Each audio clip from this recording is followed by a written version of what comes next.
Лена, вот едет ваш второй палет. Вот ваш водитель, ваша машинка. Вот один уже там стоит. Сейчас еще третий загрузим, и он выезжает к вам. Время ориентировочно я вам скажу. Здравствуйте, друзья! С вами Лара Володина. Праздники и отдых у людей идут в полном разгаре. Ну, а мы трудимся. У нас без выходных. Спасаем, пытаемся пристроить, как-то с этим слабо получается, лечим по-прежнему, добываем корм по акции со скидками, кому-то достается, а кому-то нет. Из-за плохой сырой и снежной погоды не состоялись фотосессии в эти праздники. Одного щенка отправили в семью в Питер, но через 3 часа по приезду потребовали забрать назад и немедленно. Такого еще у меня не было. Ура! Мы снова с кормом. Ура, ура. У вас ничего оплатывает? Ну ладно, жизнь кипит, то взлеты, то падения, то разочарование.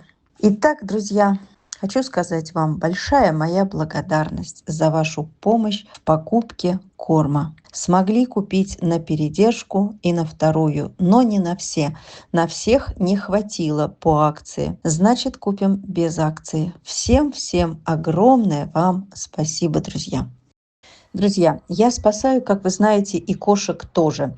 Якутские кошки тоже моя любовь. Я люблю всех, кого обижают и предают. Нет, я не бегаю за дикими, у них свой выбор, своя судьба. Но пройти мимо домашней, заглядывающей в глаза, не могу. Переживаю вместе с ней всю гамму чувств, которые она испытывает. Хотя тяжело потом тащить этот груз с кормежкой, вакцинами и стерилками, умноженное на количество спасенных.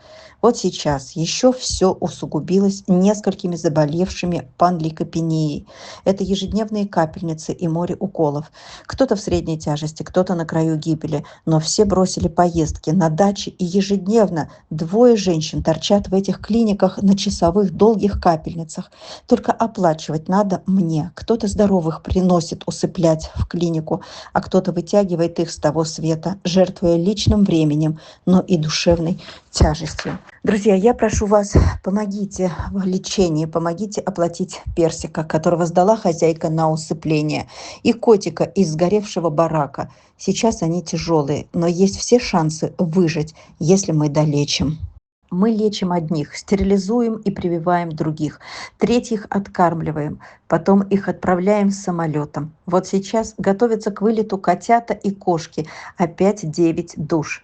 А чего только стоило их спасение?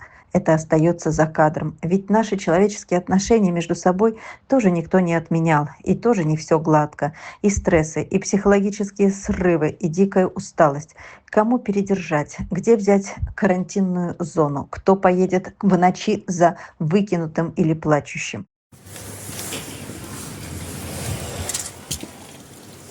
Кто-то подбросил кота, он плачет и просится домой.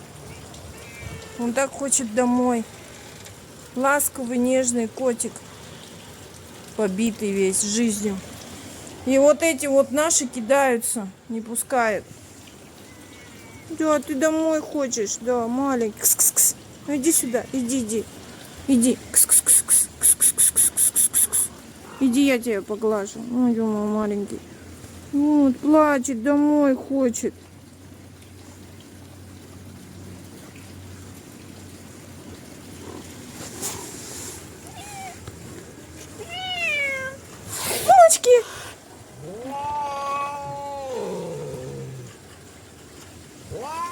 А он домой хочет. Как отправить назад в Якутск закончившиеся переноски? Кто поедет за переносками, а кто за справками? А когда еще заболевают, то возвращаются с дачи, и начинается новый ад по клиникам. И все это проходит небольшая команда людей, нет, а 1, 2, 3 человека, жертвуя собой, чтобы подарить жизнь, а не отнять эту жизнь, усыпляя. Милые женщины, вы знаете, о ком я говорю, и огромная вам благодарность и респект. Давайте доотправим сейчас остатки от сотни спасенных за зиму и постараемся сделать перерыв, летний отдых. Сил больше нет ни у кого. Друзья, помогите, пожалуйста, оплатить перелет. Это 12 000 и содержание, и корм первого месяца по прилету 9 душ. Это 40 тысяч. Я вас очень прошу, без вас не справлюсь. И на лечение, пожалуйста, 2 кошек тоже очень-очень вас прошу. Друзья, а еще у нас большие перебои в продаже с прививками. Не работает завод, производящий их. Большая проблема найти хотя бы 10 штук в продаже, а нам надо 200. Да и вакцины подорожали в 2 раза. Сейчас они стоят 800 рублей, когда-то 400. Да еще и найти сложно. А когда находим, то нет денег. 10 вакцин стоит 8 тысяч. 100 вакцин стоит 80 тысяч. Просто нет слов. А если в клинике, то разориться можно. А без вакцин не будет титров, не будет отправок в семьи. Замкнутый круг. Помогите, пожалуйста, друзья, на вакцины. Хотя бы купить столько, сколько хватит денег. 30-40 вакцин. Но нам без них никак нельзя. Помогите, пожалуйста.